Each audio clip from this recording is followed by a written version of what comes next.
Hello everyone who's watching my video, and thanks for tuning in. I hope you're finding plenty of useful advice about improving your spoken English in my videos. And here's the 13th episode. I hope you are not superstitious and you won't mind the number 13. But if you are, here's an interesting thing, right? If you think that something bad is going to happen just because a black cat just ran across the road or you shattered the mirror, you are right, it is going to happen. But if you don't believe it, you're also right.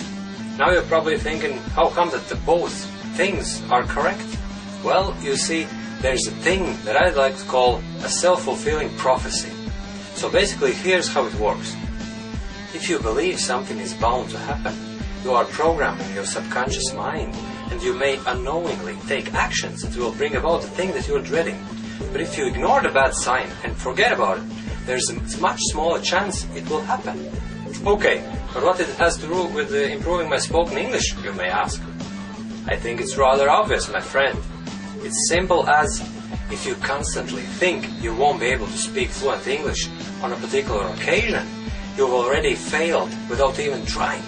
The power of your mind shouldn't be underestimated, and if you have this defeatist mindset, your chances of speaking fluent natural English diminish every time you make a mistake or stutter or hesitate. And this is where it becomes similar to holding superstitious beliefs. If you think that you're not going to perform well, you probably won't. Simple as that. This is all about confidence when speaking English, and you simply must have confidence in yourself. And by the way, making mistakes when speaking English should be embraced as an important aspect of improving your spoken language. Just a quick reminder, here in English Harmony, I'm dealing with fluency issues experienced by those foreign English speakers whose spoken English is generally good.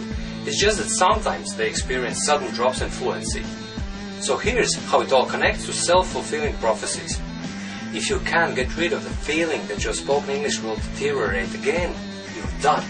I know it's not that simple, but you must constantly remind yourself that you can speak English with confidence, and no matter how hard the situation you'll be facing, you are fully capable of dealing with it. I've made a number of videos about various important aspects of improving spoken English, not aiming for perfection, stopping translating directly from your native language, slowing down when speaking English, but it all will avail you of nothing if you still keep on disbelieving yourself. I know what the vicious circle feels like. If at this moment your English is good and you can speak with your work colleagues fluently, you still kind of expect yourself to slip, start making mistakes, and then that's it. If it happens, your confidence is damaged again, and you feel like you've never been able to speak fluent English. But it's a typical self-fulfilling prophecy, and what you must develop is faith in yourself. Yes, you must believe in your ability to speak English fluently and confidently. A strong belief in your English is the foundation binding together things of a technical nature, like slowing down your speech, calming yourself, and using simpler words to explain your point. You can call it faith, belief in yourself, or self-confidence, but it's essentially the same thing. Forget about becoming embarrassed when making mistakes, and most importantly, forget about what others will think about you. The formula to fluent English is quite simple, in fact. You just need to speak with others, like you would speak with yourself. Eliminate all emotions from the equation, and you will have less and less moments of hesitating English speech. Believe me, if you think it's not that easy to develop disregard of others' opinion, you're wrong. It may be emotionally difficult, but if you overcome your embarrassment a few times, it starts getting easier and easier with every next attempt. I'll tell you an example from my own experience at work.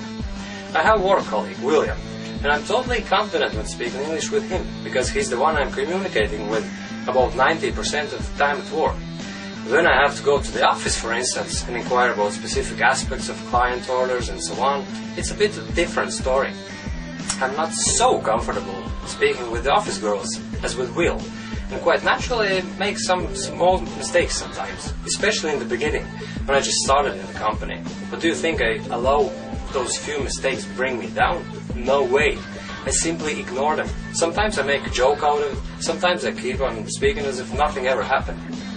And if you do the same thing, this positive attitude will become a self-fulfilling prophecy on its own, and you will become more confident when speaking English, just because you think so. And a small example now before we finish, okay? The other day I was on the phone with our secretary, and she asked me if I could give her the tracking number for a specific delivery. I asked which one she needed, The one with the customer's name above, or the other one with the stripe code?